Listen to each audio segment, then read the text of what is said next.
In terms of what the direction of the Commission is to the Department, the direction of the Commission is that whatever the cuts are, the Department is to minimize the impact on the public, to try to provide as much service as it had been able to provide with greater funding. And in particular, the General Manager has directed that summer programs be protected as much as possible from the cuts. They're of particular importance. The summer swim, the camp programs. But what that means is the cuts get even more severe than when September comes along. And we're going to see that, and that's when we need your help. In trying to minimize the cuts that actually hit the public, we can act through donations and sponsorships and partnerships. And people here on City Council, from the day I was asked this question while being confirmed 3 years ago, people on City Council have urged us to seek partnerships and sponsorships. We have to be able to acknowledge donations. We have to be able to acknowledge sponsors, or we won't get any donations and we won't get any sponsors.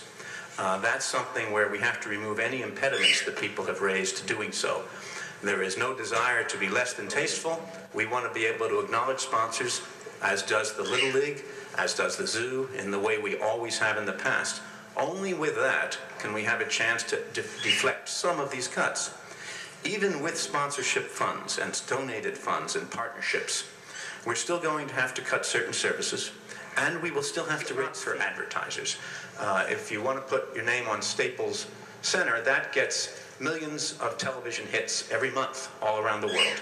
And that's a lucrative advertising buy. What we'll have is the opportunity to bring in people, both private people, foundations, and corporations who do have a largely donative intent, but wish to be recognized for their donation. If you put an acknowledgement of donation in a playground, you're going to get hundreds, maybe a couple thousand people to see it over a month's time. You won't get the millions that make it an advertising buy. It's not a billboard buy. It won't be, things we do aren't seen by traffic passing by. They're reflected inside the parks. So that it is never going to be easy to find this money, but there is funding there to do it. And we had a reversal by the city attorney last October of long-standing city attorney advice when they ruled for the first time that the sign ordinance would apply to the interior of the parks. In my view, that's not a correct ruling. I believe the city charter makes it clear that the governance of the interior of the parks is up to the commission. But in any event, we then listened to their advice and did not go forward with that particular sponsorship. It would have had a mural of a cartoon character in 3 playgrounds out of our 383 playgrounds for just 3 weeks. We lost that $50,000 sponsorship. The zoo simultaneously lost a similar sponsorship for the same cartoon character to the tune of $80,000. The zoo at this time has about $300,000 in the pipeline of sponsorships that are holding fire on this very issue. We have about $100,000 in opportunities. It's not in the millions, but it is significant money in this crisis. The Little Leagues have been told by the city attorney, they required that we send them a letter just about 3 weeks ago requiring that they remove signs they've had up for years around their ball fields that provide all the sponsorship money they have to keep going.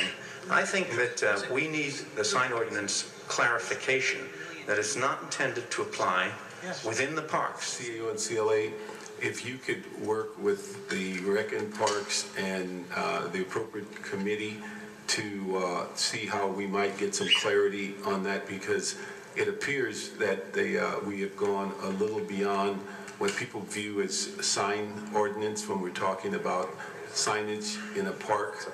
And I agree with Mr. Sanders that they are regulatory in most issues in the park to basically trump their efforts by saying building and safety is the final word appears not to be in our interest, and particularly if it is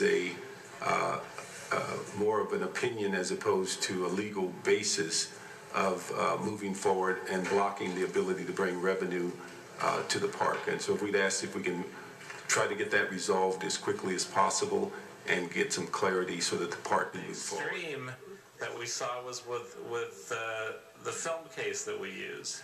To my mind, that would be too extreme. It was very commercial. We were advertising for one particular movie. We were going to put items all over various parks. It would strike me as questionable whether there would be any way that could meet our sign ordinances. Without the public-private partnership going forward, we're not going to be able to sustain our parks. It's as simple as that. And there are many people that want to help in many different kinds of ways. And I would like us to have a report back with the city attorney's comments on it to this committee of how we can clear through this issue so that you can have that opportunity. I know your outreach is phenomenal. There are lots of groups that would like to participate in various ways. I know my Venice Beach is such an attractive site, starting with my skateboard. That is the #1 skateboard place in America now, and they come from everywhere. You know, I don't particularly like to have naming rights or particularly like to have things that give PR, but if that's the way we can go forward in a positive way, I think we need to consider all of these issues. And particularly, I know Venice Beach has a lot of opportunities for signage, a lot of opportunities for partnership. So if we could get a report back, Miguel, I think you need to provide leadership on this, where we can work this issue out so that going forward, you can bring in, I just heard you rattle off over $500,000, frankly. And I know there's literally millions of dollars out there. There's a significant amount of wealthy folks who have foundations and would love to participate, as well as advertisers and marketing people. So I just think we can no longer have our hands tied on that, and we need to come up with a policy that we all can live with. So if we could get a report back, grab the city attorney's people. We did get good with them yesterday about supporting them and where they're going. And it's time that maybe they assign a particular lawyer that understands all these issues, specifically to assist and work with Barry Sanders, work with John Muckrey, and work with the rest of us. Can we get that? This issue is actually raised in Exhibit H for the zoo. Right. What we recommend is that we expand it to include rec and parks as well. The council has the authority to ignore the city attorney opinion on something and do what we choose to do. We just have the liability that if we have to go to court, we have to get outside counsel because the city attorney can't defend. And that's something that should be, if nothing else, grandfathered. And if the city attorney won't grandfather it, then they're really out of their minds. But you're going to put these people out of business. I mean, that's what they rely on, that income. And nobody can see it but the people sitting in those little tiny stadiums. So I think it's just egregious, this opinion. And so we got to, I want the legal tools on our side to fight that, Jerry, when we get to that point. Not extreme. It wasn't for anything all over parks. To be quite specific, there was to be murals and some floor decorations and tabletop decorations in only 3 playgrounds. We have 383 playgrounds for only 3 weeks. Furthermore, the murals in question were not commercial in the sense that there was no what's called say coming soon or opening or the name of the cast. They were just a cartoon character and words like enjoy or play against a sunny sky. Only to be up for 3 weeks. These murals faced the inside of the playground only, were only visible to the inside of the playground. I don't consider them extreme, and I certainly don't consider them commercial. For the record, I totally and completely disagree with you. You have a character, Yogi Bear, that's been very low visibility in recent years. Suddenly there's a movie. Magically there's a plan to stick stuff on trash cans, on picnic tables. Thematically perfect for the movie, and just briefly for 3 weeks, just for the run of a movie.